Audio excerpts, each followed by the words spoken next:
Oh my lovely Nana. How are you, Nana? I am back. Bless me, Nana. నాన్న చూడ నువ్వు నన్ను నాన్న అంటావు. నానా నన్ను గుర్తుపట్టలేదా? నేను నాన్న దీపక్ని. అతడు 2004. అతడి సినిమానా? అతడు సినిమాలో నాన్న. ఓ. నేనే నాన్న మీ పొట్ల కూతింది, ట్రైన్లో రైల్వే స్టేషన్కి వెళ్ళింది నేనే నాన్న. తెచ్చాను రా, రైల్వే స్టేషన్ ప్లాట్ఫామ్ ఉంది తెచ్చుకో. ఏం చేస్తున్నావు అప్పుడు? నాన్న సిద్ధార్థ్ రాయ్ అనే సినిమాలో ఇప్పుడు హీరో అయ్యాను. Okay okay. అప్పుడు ఏదో చిన్న కుర్రోళ్ళ లాక్డౌన్ బాగా ఫిజికల్లీ డెవలప్ చేసావు.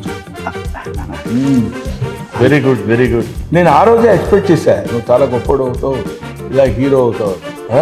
హీరో అయ్యావు. Very good. అంత నీ inspiration అన్న. వెరీ గుడ్ రా. థ్యాంక్ యూ నాన్న. మజిల్ చూడు ఎలా ఉంది. గట్టిగా ఉంది. టచ్ చేయి. మన స్కూల్ బెంచ్ లాగా ఎంత గట్టిగా ఉందోరా.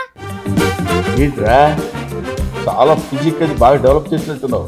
నీ ఇన్స్పిరేషన్ నాన్న, నిన్ను చూసే ఇదంతా. Okay okay thank you. నానా నా సినిమా రిలీజ్ అవుతుంది 23న. ఈరోజు నా బర్త్డే. నీ బ్లెస్సింగ్స్ నాకు ఇప్పటికీ కావాలి. Many many happy returns of the day boy. నాన్న thank I you. Wish you all the best. Thank you. Thank you. Thank you.